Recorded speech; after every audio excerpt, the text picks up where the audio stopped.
C'est l'heure de votre journal. Bonjour à tous, très heureuse de vous retrouver sur 8 Mont Blanc. Nous sommes le lundi 17 octobre 2016. Voici les titres que nous allons développer. Cette mutinerie impressionnante à la prison d'Eton qui a eu lieu une bonne partie de la journée hier. Des prisonniers ont allumé des feux et pris le contrôle quelques heures du bâtiment où vivent 200 détenus. Les gardiens sont à bout et craignent pour leur sécurité. Et puis autre inquiétude dans ce journal, celle des filières de l'animation et de l'outdoor en Haute-Savoie. À L2, elle représente près de 5000 emplois. Le transfert de la compétence économie du conseil départemental au conseil régional pourrait bien leur mettre un sérieux coup d'arrêt. Hier, le centre de détention d'Étang, regroupant près de 500 détenus, a été le théâtre d'une mutinerie, la deuxième en moins d'un mois. Cette fois-ci, une vingtaine de détenus ont saccagé 50 cellules en incendiant des matelas. Les agents de surveillance ont pu se mettre rapidement à l'abri, mais ce sont plus de 200 personnes qui ont été appelées en renfort. Une évaluation du coût des travaux est en cours. Pour les syndicats, le problème reste le manque d'effectifs. Selon eux, 15 à 30 surveillants manquent dans chaque établissement de la région. On écoute Pascal Godot, représentant du syndicat UFAP UNSA Justice, au micro d'Olivia Boisson.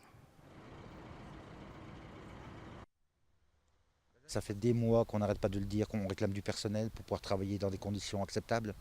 Là, actuellement, les conditions de travail ne sont plus du tout acceptables. Ils sont au bout. Honnêtement, ils sont au bout.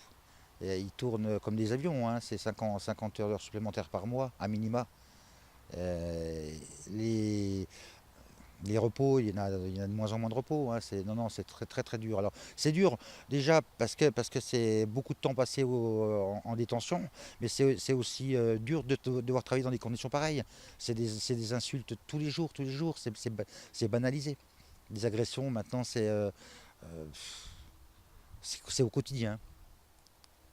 Agression physique, alors verbale c'est journalier, c'est plusieurs fois par jour, mais agression physique, oui, ça devient récurrent. Voilà, ils sont chez eux, ça devient des zones de non-droit. Voilà, c'est ce qu'on voit dans les cités, on le voit chez nous. C'est un constat. Parlons économie. La filière de l'image en mouvement tenait sa conférence de rentrée il y a quelques jours à la Turbine de Crangevrier. L'occasion pour les représentants de la filière, qui rassemble plus de 300 entreprises en Haute-Savoie, de partager leur inquiétude. Si le transfert de la compétence économie du département à la région est acté pour le 1er janvier, celui du transfert des fonds, lui, ne l'est pas. Une partie importante du budget de Citia pourrait manquer l'an prochain. Même constat pour la filière de l'outdoor, pourtant leader en Europe. On fait le point. C'était le 30 septembre dernier à Annecy. La filière de l'image en mouvement et celle de l'outdoor s'unissent pour organiser un événement de professionnels. Au programme, les nouvelles technologies au service de l'industrie outdoor.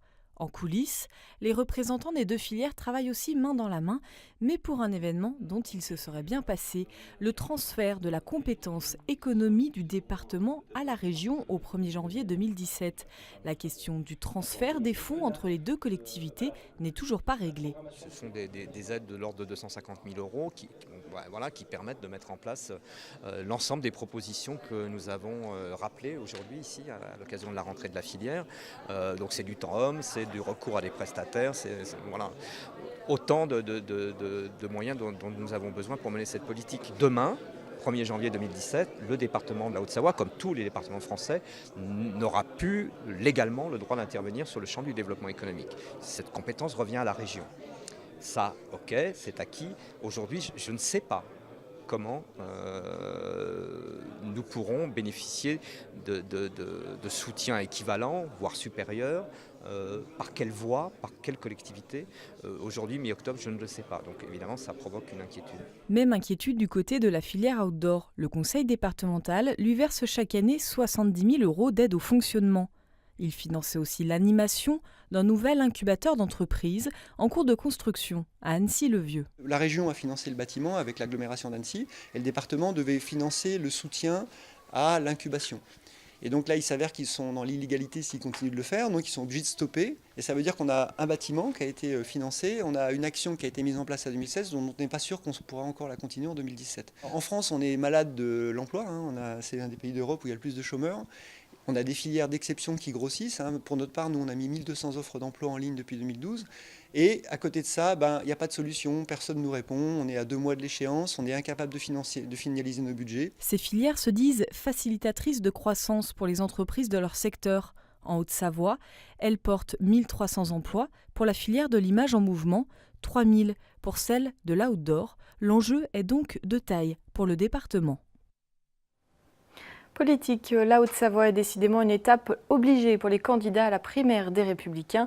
Après Nathalie Kosciusko-Morizet, François Fillon ou encore Nicolas Sarkozy, c'était au tour de Jean-François Copé de venir séduire les militants de droite vendredi. Le député maire de Meaux était à Groisy le soir pour rencontrer les agriculteurs. Il était notamment accompagné par le sénateur Jean-Claude Carle. On écoute Jean-François Copé.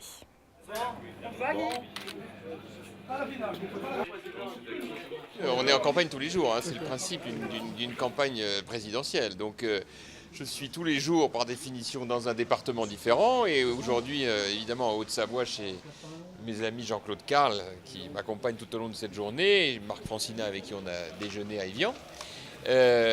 Pour parler réindustrialisation, transfrontalier et puis bien entendu agriculture. C'est une étape obligée. Alors je vais être tout à fait sincère, comme les 100 autres départements de notre pays. Il faut quand même pas, si je devais tous les soirs dans chacun des départements dire je ne viens que chez vous, je ferais de la langue de bois. Or j'ai promis de ne pas faire de langue de bois depuis déjà très longtemps. Voilà. Mais c'est vrai que la Haute-Savoie, l'intérêt de venir ici, il est évident parce que c'est un département qui incarne l'exemplarité. C'est un des départements dont les résultats économiques sont la démonstration que quand on veut, on peut. Voilà, et que la politique, ça sert à quelque chose. Et sachez que le favori de la primaire, Alain Juppé, est attendu avant la fin du mois en Pays de Savoie. On souffle un coup en parlant bien-être, mais bien-être en entreprise. La société Guichon Valve, située à Chambéry, fabrique des robinetteries industrielles. Son directeur général met au point depuis plusieurs années déjà des méthodes visant à faciliter le quotidien de ses 85 salariés. Et visiblement, ça marche. C'est un reportage signé Olivia Boisson. Des vannes, des robinetteries industrielles. Ce sont 6000 pièces par an qui sont produites chaque année par les 85 salariés de Guichon Valve. Malgré un investissement conséquent dans de nouvelles machines, cela reste un travail d'usine. Ce dernier est rendu plus agréable par le biais de certaines techniques instaurées par Thierry Perrier, le directeur général. Ça peut se traduire par, une climatisation en soudure, de façon à ce que les personnes puissent travailler dans des ambiances plus agréables. Ça peut être de l'ergonomie de poste de travail. Là, on parle plutôt en termes de production. Et puis dans les bureaux, ça va être effectivement comment réduire le stress, par exemple. En aménageant des horaires, par exemple de 9h à midi, en fait, on interdit de se déranger. Donc les personnes peuvent avoir une plage pour elles, pour travailler et se concentrer, ne serait-ce que ça. Les dirigeants de la société se penchent sur la question depuis 2008. Mais les salariés peuvent aussi soumettre leurs idées. C'est le cas de Nadine Piesset, magasinière, que l'on peut apercevoir sur le trombinoscope de l'entreprise. Il y a une bonne ambiance générale et tout le monde est à l'écoute, on peut toujours proposer plein de choses et c'est bien. Les équipes de production se réunissent de façon journalière afin de communiquer plus facilement. Et cet esprit d'équipe se ressent au quotidien. Quand on voit les gens en production, déjà ils vous disent bonjour et ils vous tendent la main et c'est assez rare. Donc je pense qu'il y a quand même cette idée de faire partie d'une équipe et pas uniquement d'être là pour usiner une pièce ou souder une pièce. Pour rendre encore plus agréable l'environnement des salariés, de nouveaux bâtiments viendront rajeunir les 4200 mètres carrés de locaux existants. On se quitte avec un petit clin d'œil et un anniversaire. C'était il y a 30 ans tout juste. Albertville obtenait les Jeux Olympiques d'hiver de 1992, on s'en souvient. Ce 17 octobre 1986, la Savoie s'impose face à Sofia et Falloun. C'est la fin de cette édition. Merci de votre fidélité à l'information sur 8 Mont Blanc. Merci à toute l'équipe. On se retrouve dans un instant avec Alexis Olivier Sbriglio pour l'émission Le Grand Format. Nous y parlerons artisanat. À 19h15, retrouvez Sébastien Germain pour Sport 8. Nos programmes continuent donc tout de suite sur 8 Mont Blanc et sur 8montblanc.fr. Passez une très belle soirée. À demain.